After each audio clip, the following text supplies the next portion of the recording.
But they're pretty cool. The bees build natural comb. They don't use foundation, which waxes lipophilic and attracts toxins. So wax is like the liver in a hive. It sucks up. Oh, interesting. That's kind of clean it out. So by them building their own natural comb, you don't have that initial toxic buildup. Gotcha. The beauty of a top bar hive, I guess, is that there's not as much heavy lifting. Once you have it in place, you're just lifting one top bar. Yeah, you don't have to like rotate boxes and stuff. For somebody in the city that doesn't want to have a lot of equipment and a warehouse to store it all, which quickly happens with bees, it's maybe a good alternative. For older folks, no heavy lifting, you know. Sure.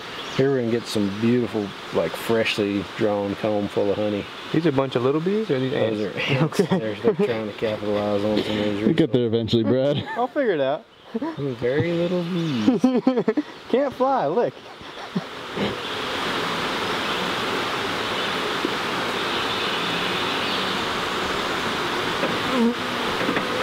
So they got it kind of wavy gravy, but that's a all natural top bar comb, completely natural. They just use this wood strip as a guide.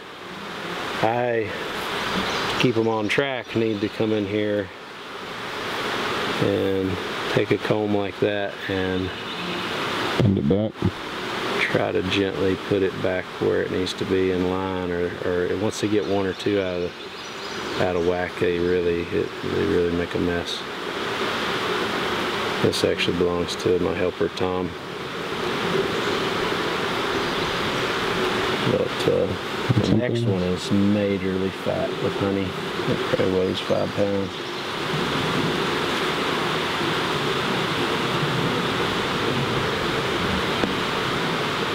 Yeah, there. So I just kind of bump the bees till they move, so I don't squish bees, or squish as few as possible. Yeah, this one is huge comb here. What's your favorite part about keeping bees, John? You can't be anywhere else. Can't be anywhere else. It's like rock climbing or something. Your focus is right in front of your eyes. Yeah. It keeps you present? Very present and very, I like the whole process. I mean, you know, we make, we got bees pollinating the berries, take the berries in the spring water and make some mead and have a good time, and it's a full circle. It's just beautiful. Yeah. You know, it's a beautiful circle, and you know, bees are absolutely critical for putting all the good nutritious food on our table.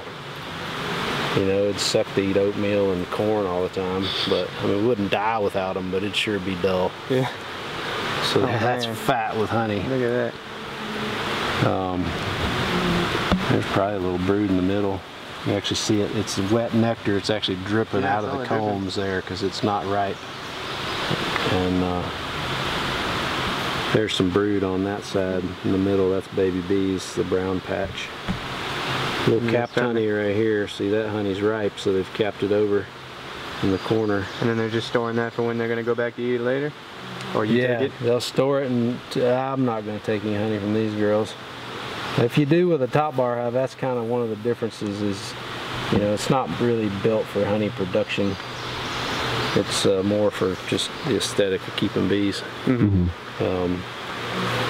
If you would just take a whole, they'll tend to have their brood nest and then honey to the periphery, and so you would just take a comb, slice it off the top bar, and you know, chew on chunks of it. There's not really a way to harvest it.